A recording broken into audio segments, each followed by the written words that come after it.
And alrighty, we are back live once again, continuing along with our blind playthrough of This is the Police, Part 2.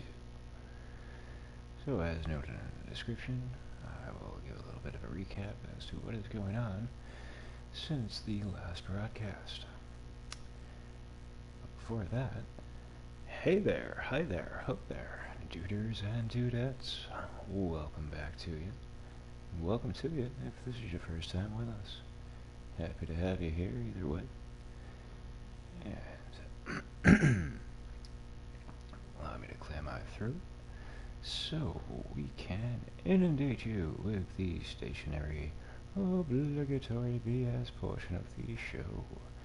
That's the part where I say, if you're on the YouTube, please do us the honor and privilege of providing us a subscription, first and foremost. You could also like, comment, and hit the notification bell for keeping yourself up to date with the ongoing shenanigans that you will find with the channel. If you're on the PlayStation, you can send us a friend request. We do accept, but if that's not your jam, you can always just follow for the same purposes of keeping up to date with what we do here. Now, with that out of the way, here comes the old recap portion. So, we are corrupt and disgraced former chief of police, Jack. The fuck's his last name? That's how memorable it is. It'll come to me once we get going. Boyd, Jack Boyd, there you go. We found our way into the esteemed duty of helping along the sheriff of a neighboring town after being railroaded while we were in hideout.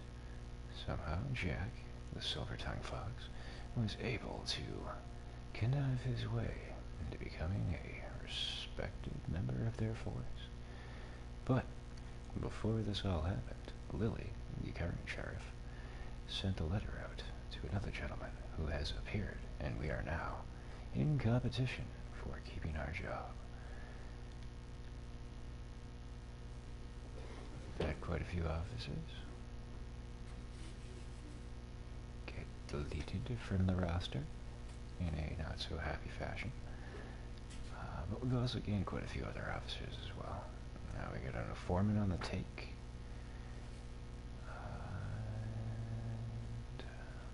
We also have the mortician on the take, who has provided us his services in snuffing out a cop we didn't want to have, which gave us a trophy.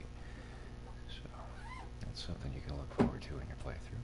We're also being extorted by a gentleman from the town that we fled from, Freeburg, and we have to pay him $20,000 every week to keep his mouth shut. So by the end of this day, I believe we owe him his weekly cut. As you can see up in the top left corner, we only have $19,402. So we're gonna have to get that up. Now we're gonna go through the roster and see what we're dealing with here today. Hallis did come in to work today. Now, if you'll recall, this man was wearing a black hat and looked suspiciously like current Vince McMahon. We now have him in a brown hat. That means he's loyal to us. So that's a plus. Aji didn't come into work today, and that sucks because he's one of our best slotted guys. You can see by his stats. And Goodwin wasn't a good boy last night. He drank too much. But he's still coming into work, so I'm sure he'll crash his cruiser. Fletcher also drank too much. I don't think I can hold it together today, as signified by his little tiny red bar there. I'm quite sure we can definitely guarantee you he's going to crash his cruiser.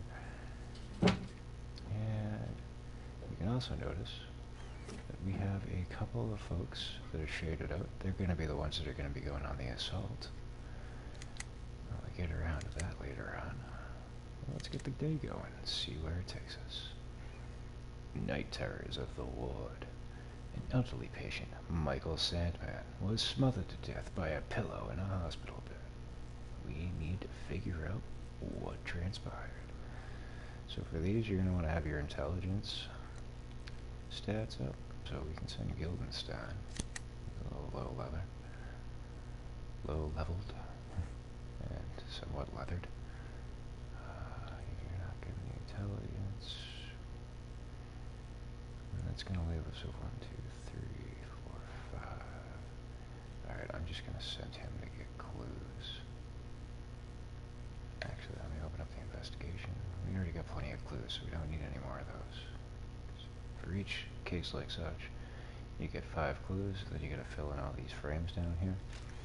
As you can see, we need 2 for the dissatisfied patient, and 3 more for the nurse. So I'm going to look for clues on the nurse.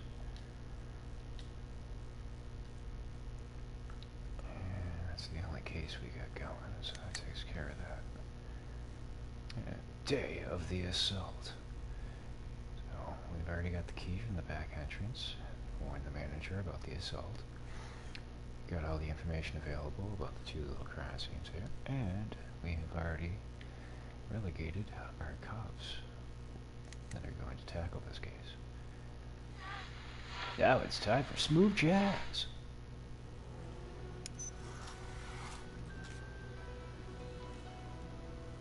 Fry's payment. You'll need to pay Fry. Oh, we got 1 more extra today. Cool. It's too late to save up. It's time to start earning by any means necessary.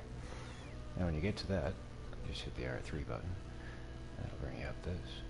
So long as you've gotten these people, I guess, on the take, or you have a relationship with them. So, Laurie Van Weedberg. We can sell stuff, we can buy stuff. So, let's see what it is that we can sell her. Now, these items here, when you're doing assaults, there's usually 3 people that have intel that they'll give you, but you have to, coax the wheels. And sometimes you'll need items such as this to do that. So I think the only thing that I'm capable of unloading is I'll get rid of one of the laundry soaps. There you go. Now our friend up here, she deals in the more pleasant items such as cocaine, heroin, the Tranger Armagnac, I guess that's probably liquor. And we have some other items. She'll also take your stun grenades, tasers, all that kind of stuff, if you have extras.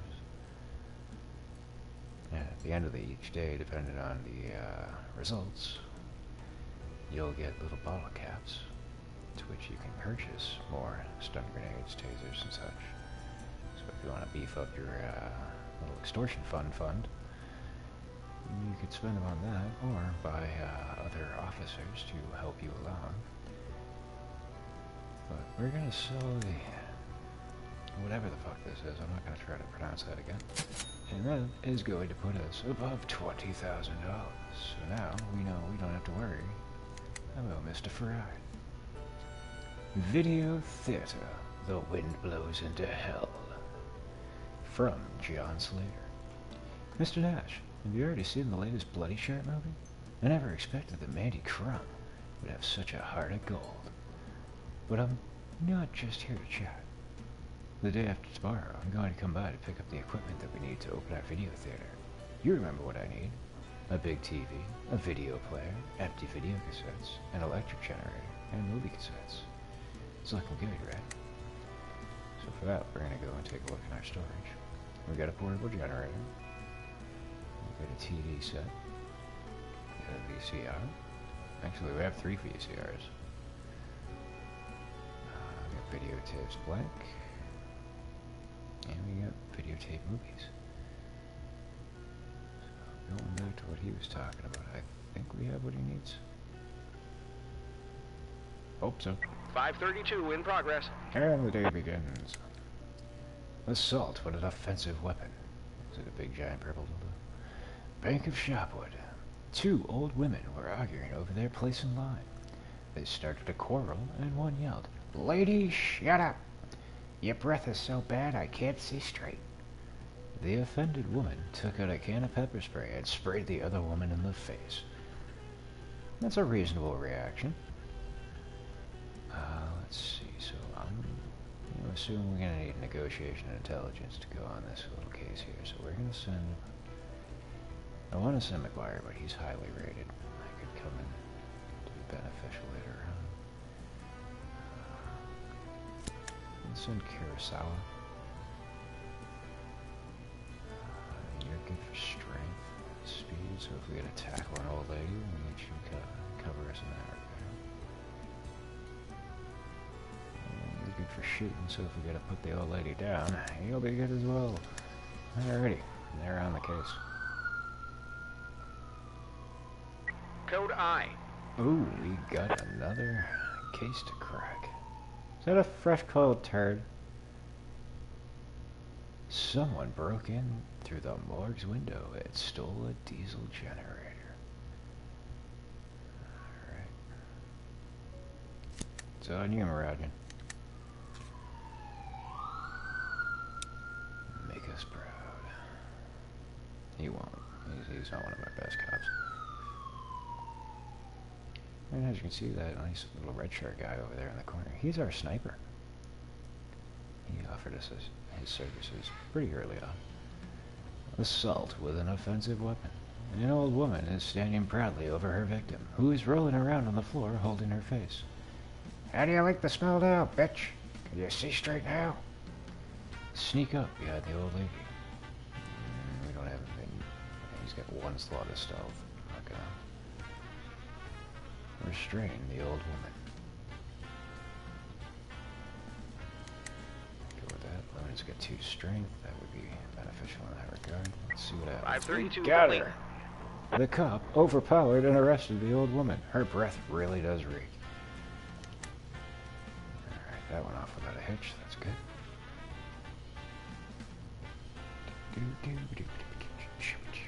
I wasn't kidding about the jazz, folks.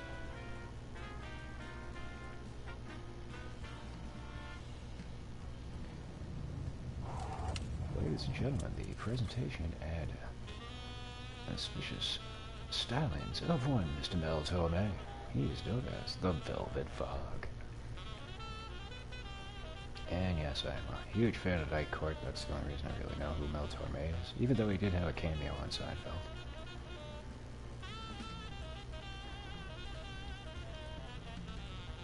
So if Night Court's a little bit too early for you, Seinfeld might be more up your alley.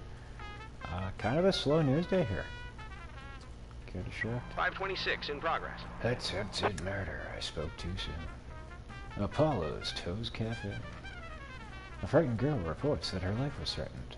I was on a date and asked the guy what he does. And he said that he could tell me, but then he'd have to kill me. And then the way he looked at me, my heart nearly jumped out of my chest. Ooh, this is going to take up a lot of my guys. McGuire, you're up. You need to get 875. We're at just about 500 now, so Kurosawa. And I'll send Lunar as well. Mr. Nash, I'm tired as a dog. I need some rest. Then why did you come into work today? God damn. So he's gonna be useless. I don't want to send Birch too. That's gonna screw us. Alright, this better be worth the call. I'm sure we're about to get inundated with like 3 other crimes. 540 in progress. Beaver Strip Club. Well, that's a convenient name. And we need 710. A quick-footed bum ran into the club, pulled the dancer off the stage, sat her down in his lap, and started feeling her up. When security approached, he threatened to cut the girl's face. Oh, I think we're gonna fail this one. Actually. Yeah, no, they just went on the call. We got 30 seconds, though. Let's see what happens. Yeah, no, they're not gonna be back in time. Oh, we are screwed. 552 in progress. Oh god. Well, looks like Stripper's gonna get some new plastic surgical work. Bank of Sharpwood. Shouts have been heard coming from the Bank of Sharpwood. Witnesses report they're in an unknown language, and it sounds like an alarm is going off. It's probably the cleaners, and they didn't have the code, so I'm not gonna send nobody.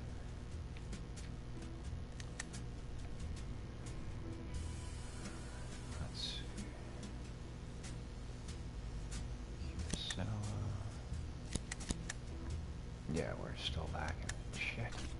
Attempted murder. The guy was threatening the girl with murder, but just trying to make a joke. He works as a waiter, so is a false alarm.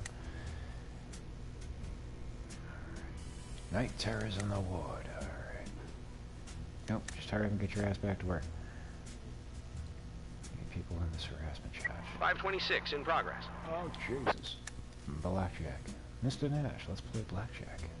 Don't make me get mad and insist. Oh, mister, I'm too tired to work. He's got plenty of energy to fucking try and freak me over the coals of this game of cards. Back of sharpwood. Yep, no, again. I'm assuming that's going to be a false alarm. The bank is celebrating the bank manager's birthday, and they invited the famous bard Dragomir Almas to perform some experimental music. See, I was right. There you go. Alright, we get our guys back here. Attempted murder at the farm. 2 men tied farmer Bill Buckler's oldest daughter to a tractor by her legs and are dragging her across the fields. Yep, that's probably not going to be a false alarm. McGuire?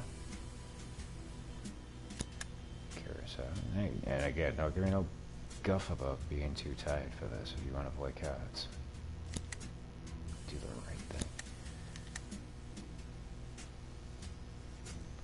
Pain in the dick, Carousel.